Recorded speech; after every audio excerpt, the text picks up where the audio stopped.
y hồi ai tốt bằng bây giờ cho yêu miền chấm y hồi sẽ y thiên chụp chuyên hàng kỳ hỏi hàng chi hà nhị chụp chuyên na hồi gia hồi sẽ đắp biển na nhị hà xây nhất xây nhị y bưa yêu miền dân na chìa sapa nguyện bùng sẽ giang hồi tào tào chúc kỳ dập cho dẻo y hồi sa thảo thảo chuyện nhịp cho nhìn con chiều tề chuyện im thề điều giang hồi kỳ dập cho dẻo phương tề khoa phương nhận tề nó sẽ tập giang ai chọn quá anh chơi với tàu đào sen cho tài chỉnh gai tóc chân ăn lai điều ăn ăn với vui điều em ăn tề bé phiếu sân thao gai tài điều ăn ăn chơi với không nó trong mặt để ai vui vui rồi nhân ăn vui vui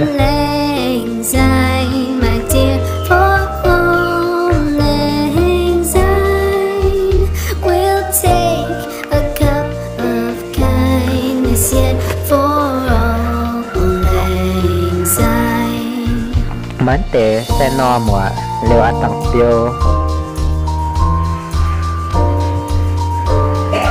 tệ xe tàu chua thì có chịp piu nè y hoa nên bắt chút sầu tệ nó chịp piu dưa ye chúng các bạn chè nên sầu chịp piu dưa hả no y hoa bơi làm giòn nó càng nữa hả nó sầu tệ xe chặt tê như tàu đau quá tao sẽ bữa ăn bữa lập cho kiểu bữa dùng tè đều tổ bữa nó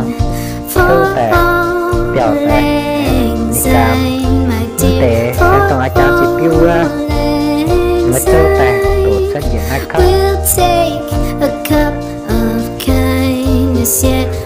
để cho sẽ xỉu đi nhỏ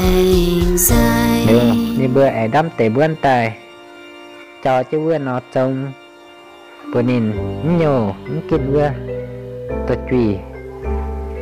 thấy hi hỏi sẽ trông chèn nhá đâm chất tay bèo chứ vừa bươn nữa bèo té vừa bươn gai bèo bên này họ xì nghệ dẻ để vào tam bên nó khủng piêu hãy nó con hơn lại hi hỏi sẽ mi sao hiền nó tỏ chuyện như cho chịu thiết tiền cái lẹn dưa hạt cũng tốt tử nha mà bung sẽ trở tay giặc cà duệ mà bung sẽ trở tay giặc hôm nay nó y hoa chịu tiết tiền vừa yêu miền mạng vừa yêu miền tàu dài tôi chặt nó tiểu chiêu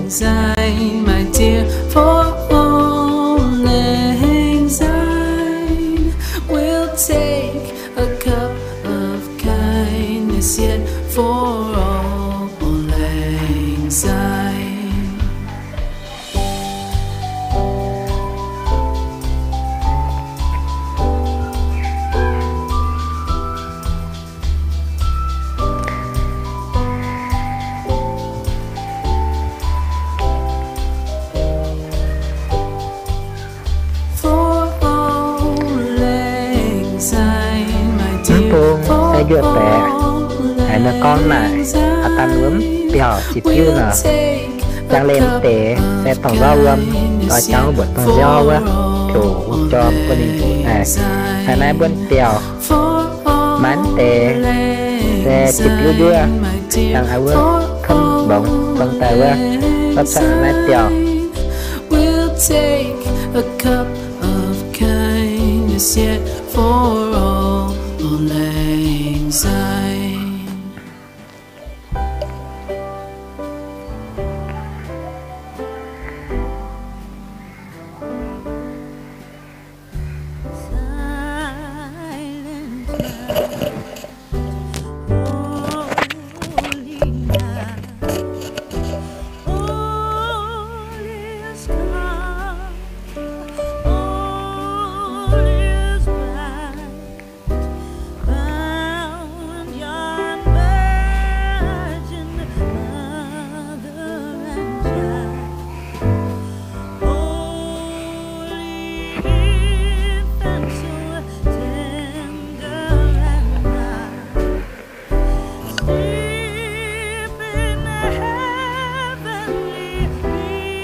na hít hồi sẽ bớt piêu lỗ à piêu bớt trăm lỗ na hít nè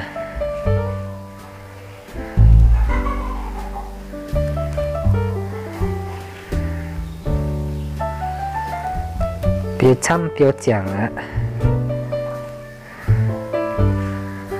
nó sẽ y gần nay y bớt chè buông sẽ hiểu duyên nặng nè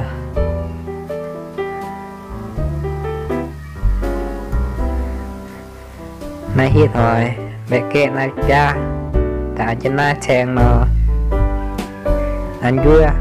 dưa nó khởi nhiều vần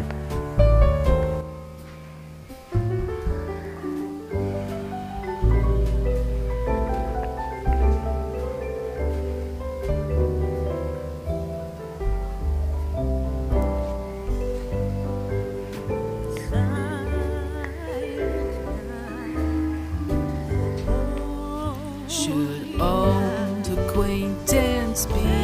forgot and never brought to mind? Should old acquaintance be forgot and all lang syne? For all lang syne, my dear, for all lang syne, we'll take a cup of kindness yet for all lang syne.